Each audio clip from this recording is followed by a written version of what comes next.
Okay, picture this. It's late. You're in the bathroom brushing your teeth, and the house is totally quiet.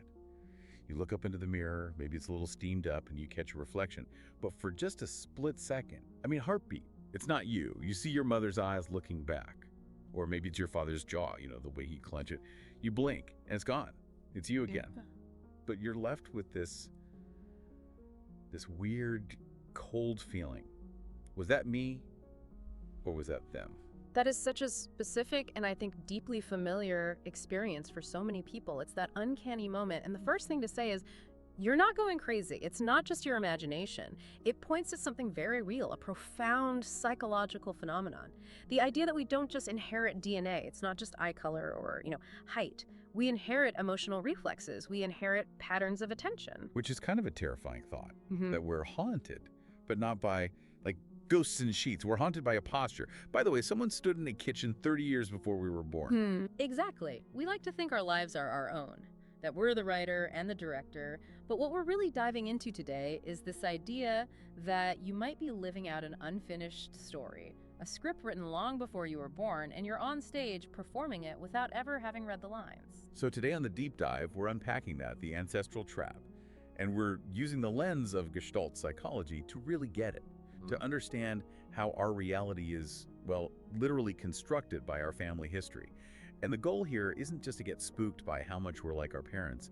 It's about figuring out how to move from being these unconscious actors to becoming the current authors of our own lineage. That's the ultimate shift, right, from actor to author.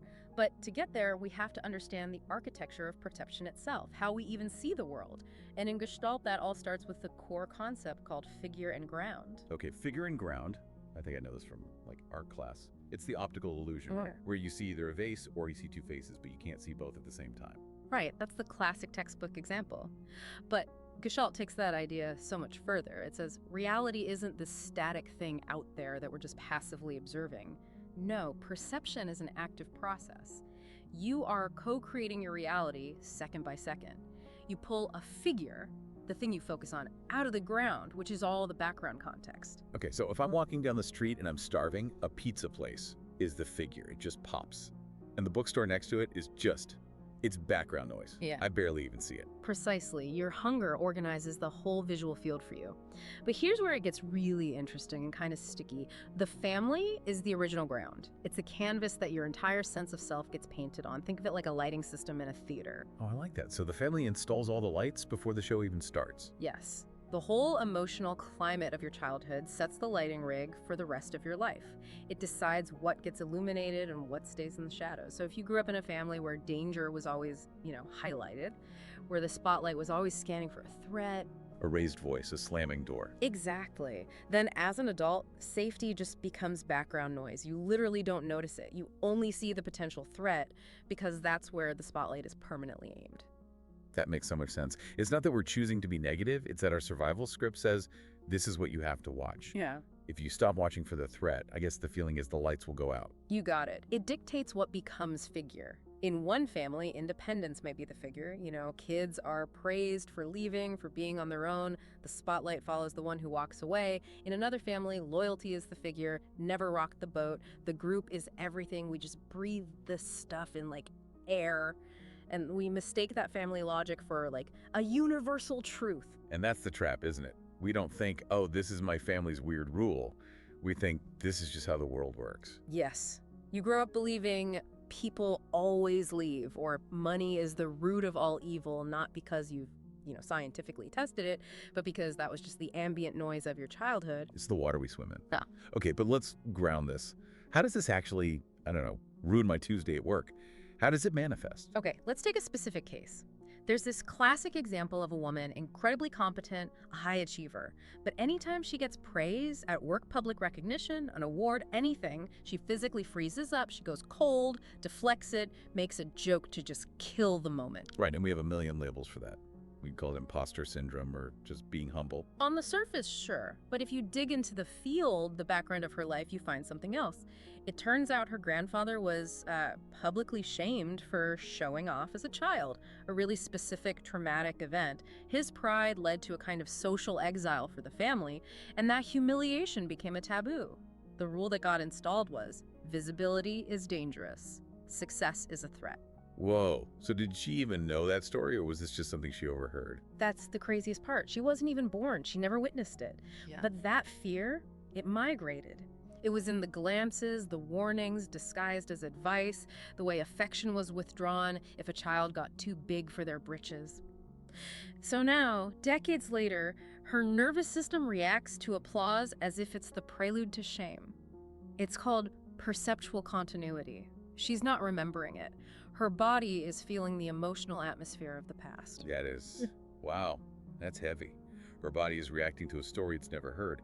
It makes you wonder how many of our so-called irrational fears are actually just very rational responses to something that happened 50 years ago. It totally changes how you see something like anxiety, doesn't it? It stops being a personal malfunction and starts to look like a family legacy. It really does. What about in relationships? Because that's where this stuff seems to get explosive. That's the main stage. Oh, absolutely. That is the petri dish. Let's talk about intimacy sabotage. You meet someone, things are going great, you're getting closer, and right when it gets too good, too safe, you pick a fight. You suddenly need space. Yep. And you have a great reason for it. I'm just being realistic, or I'm protecting my independence. We have a whole story ready to go. We always have a good cover story. But let's look at the script. Imagine a man whose parents' marriage just fell apart right after a really happy period. So the perceptual law his brain wrote was closeness equals danger. So he's not reacting to his partner at all. He's Actually- reacting to that internal equation. Yes, he thinks he's reacting to the dirty dishes, but his brain is automatically pulling threat into the foreground as soon as intimacy rises. He's organizing reality according to a very old survival script. And this brings us to a really key Gestalt term, isomorphism. Isomorphism. Okay, break that down. Sounds complicated. It comes from Greek, iso for same, morph for shape. It means there's a structural correspondence between your inner world and outer reality. If your family field was chaotic, your nervous system learned to structure itself for chaos. It scans for danger. Over time, your inner structure becomes isomorphic. It has the same shape as that chaos. So if I'm built for chaos, I go looking for it. It's more than that. Even when you are perfectly safe, you will see a world that is untrustworthy. You will hallucinate a reality that justifies your anxiety.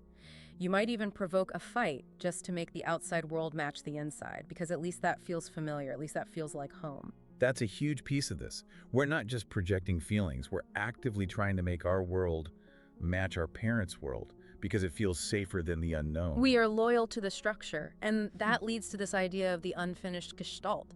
So in Gestalt, unprocessed emotions, grief that wasn't mourned, rage that wasn't spoken, that energy doesn't just disappear, it becomes an unfinished Gestalt, a tension in the field that is actively seeking resolution. Seeking resolution.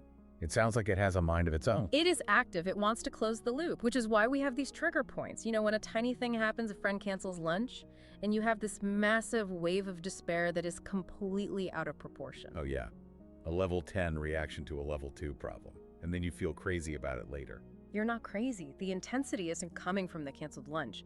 It's coming from the background. That small loss today is just the trigger that activates generations of unmourned grief. You're feeling your grandmother's silence and your mother's unshed tears all piled on top of your own disappointment. It's physical, isn't it? This isn't just an idea. It's in your body. It's entirely in the body, in the micro movements, the way you hold your breath when a voice gets loud, the way you smile to appease someone when you're actually furious. The body is the living archive of all this. I read about this idea of embodied realization, like the woman who feels a tightness in her chest whenever intimacy starts to grow. Yes, this is so crucial. Normally we feel that tightness and we run, we numb it, we distract, we start a fight. But embodied realization is about doing the opposite. You stay with it, you ask it, what are you? And through that, she might realize, this isn't just my anxiety, this is my mother's unexpressed grief living in my chest. She's holding a collective wound. So what do you do with that? Because honestly, realizing you're carrying your entire family's baggage feels incredibly heavy. How do you actually create something new? Well, the first instinct is to try and fix it, or to cut it off. We say, I am not going to be like my parents. Right, the rebellion. But if you're just running away from them, you're still defined by them. You're just the negative image. You can't just amputate your history. So if we don't cut it off and we don't just give in to it, Yeah. what's the third option? We witness it. Awareness is transformative. The second you can truly see the script as it's happening, it loses its hypnotic power. The goal isn't to get rid of it. It's to expand the field, to include it. I love that phrase I came across. I see you, I feel you, and I choose whether to carry you forward or lay you to rest. That's the heart of it. It's integration, not rejection. There's this metaphor of a tree growing around a big stone. The tree has to twist and curve to accommodate the obstacle. Now, if you could magically remove that stone years later, the tree doesn't just snap straight. It keeps the curve. But, and this is everything, it can now grow differently beyond that point. That's beautiful. You don't erase the past. You don't erase the shape it gave you. You extend beyond it. Exactly. And this brings us to the existential turn. We have to reframe the script. It's not a prison, it's an invitation. An invitation to what? To complete the circuit. Those recurring frustrations in your life, they are signals. They're pointing to the places in your lineage that need contact. You might be the very first person in your family line with enough safety and awareness to finally feel what your ancestors couldn't. That feels like a huge responsibility, Yeah. but also kind of an honor. It is a profound responsibility, the ability to respond. We're not doing this to heal the ancestors. That's not our job. We're doing it to complete the emotional circuit inside us that they were forced to leave open. So we're not just suffering, we're actually doing the work. You are transforming the cycle into a spiral. A cycle is flat, it just repeats. A spiral goes over the same territory, but at a higher level of consciousness. You take the same raw material, the fear, the vulnerability, but you meet it with awareness. That's the game changer. Okay, but let's be real. That sounds incredibly lonely. Yeah. If you start changing the script, the rest of the cast isn't going to be happy. It is lonely work. Extremely. Your family might not get it. They'll say, why are you digging all this up? Or you've changed. And not in a good way. Not as a compliment, because your change threatens the stability of the whole system. But once you see the strings, you can't go back to being a puppet just to keep everyone else comfortable. It makes me think of that idea that you could be the first ancestor of a new kind. That's the thought I want to leave people with. Stop looking back at your ancestors for a moment and consider that you are the ancestor of a future lineage. By doing this work, by staying with the discomfort, you alter the field for everyone who comes after you. Wow. Yeah, you can imagine a great-great-grandchild falling in love and feeling this lightness in their chests, just assuming trust is natural. They'll have no idea it's because you did this work back in, 2026. They will be right to feel safe because you dared to complete what was left unfinished. You absorbed the shock. It's the clean water you leave for those downstream. It's like the family story was never a finished book. Yeah. It was just waiting for someone to pick up the pen. The page is blank. That's the terrifying and liberating truth. The script gave you the backstory. It gave you your character notes, but it does not dictate the final act. You stand at that threshold between repetition and revelation. That's a powerful place to be. And it's not about blaming anyone. It's about realizing we have access to the dimmer switch now. We can even change the bulb. We can decide to let joy be the figure for once, or rest. So for everyone listening, just notice this week. Catch those reflections. Catch those automatic reactions. And just ask the question, is this me? Or is this the script? And remember that just because a line was written for you doesn't mean you have to say it. I want to leave you with one final question to carry with you.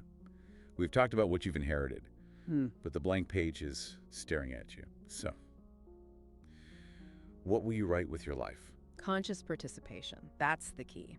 Thanks for diving deep with us. We'll see you next time.